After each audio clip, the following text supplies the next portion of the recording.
Well, that was drama. You wanted drama? You got drama at Ellen Road. My goodness, after power outages caused a disruption at the beginning of this game, VAR was sorely needed. And Arsenal, for the first time in their history, win 9 of their opening 10 matches of a top-flight league this season. Fantastic for Mikel Arteta and co. Luis Miguel Echegaray, LME. Shaka, Hislop, tremendous stuff from Arsenal, though just about managed to get that win. That was ridiculous.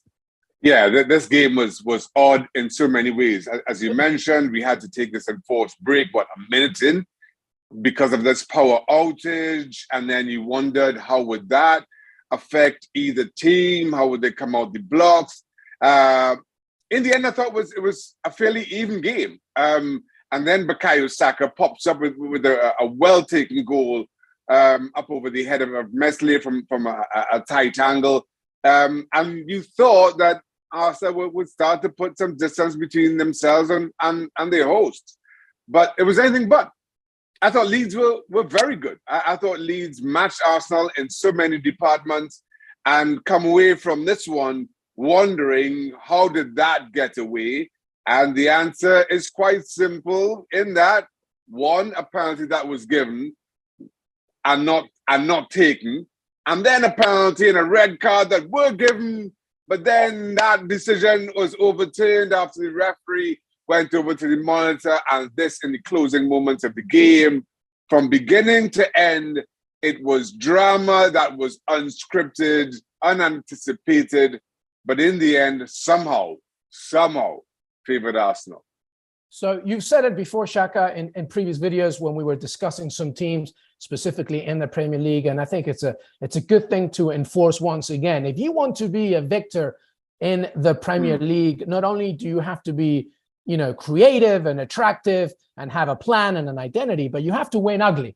And I think that Arsenal definitely struggled today. Leeds brought it to them. Fair credit to Jesse Marsh and co, even though they're still, 15th in the league, though they gave it their all. But Arsenal, they did suffer for many parts of this game, but they got the victory. And just how important is that, Shaka, for the Gunners to just keep on winning, no matter how you make it happen, just keep on being victorious? Because we remember, that invincible year of how basically that's how it happened as well. It wasn't always fun and games. They had to win ugly. And that's what Mikel Arteta and side are doing. So how important is that for Arsenal, Shaka, to just keep winning no matter what? It's absolutely vital. But it's not just vital to keep winning, to keep putting points on the board and keep yourselves ahead of the chasing pack. A chasing pack that includes Manchester City right now. But in terms of Arsenal's own growth and progression under Mikel Arteta, as much as we talk about how good the start has been, only 3 points dropped, as much as we may want to remember the Invincibles, 12 months ago, we were having serious discussions as to whether Mikel Arteta was the right manager for Arsenal, whether he could get them back to those previous glories.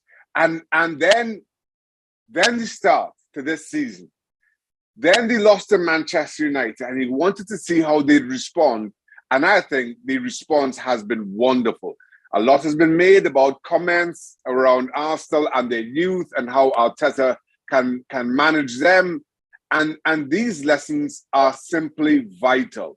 How about winning ugly, about getting back to playing some of the good football, even though you may win ugly.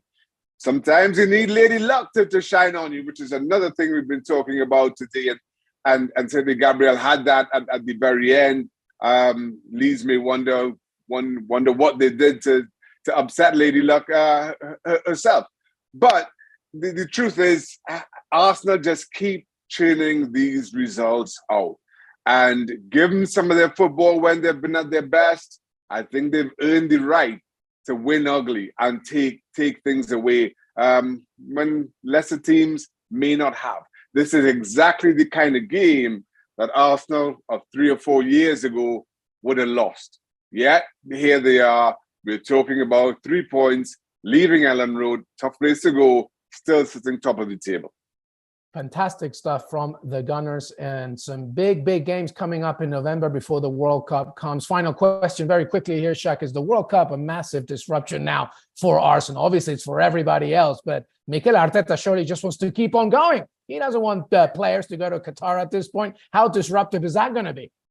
Well, as you mentioned, it's going to be disruptive for everyone, particularly because we have no idea how teams will fare with a World Cup in the middle of the season, who's losing more players than the next, whose players go deeper into competition than the next. But to your point, when you're winning, you want to just keep playing. You want to play twice a week. When you're in this kind of form and when you're getting results, you want to just keep playing twice a week. So any kind of disruption, whether it comes in the form of an international break or in this most odd of seasons, a World Cup in the middle of it, is not what you want.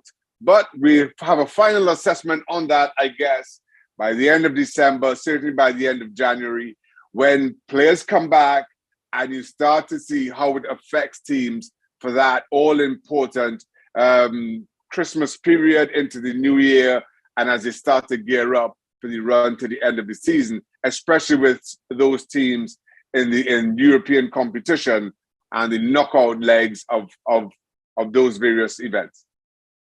The power returned to Ellen Road, but Jesse Marsh is going to hope the power returns to Leeds United, because they are only with 9 points in the Premier League. Arsenal continue to roll on. We will have to wait and see if this indeed is a marathon of a victory and not a sprint.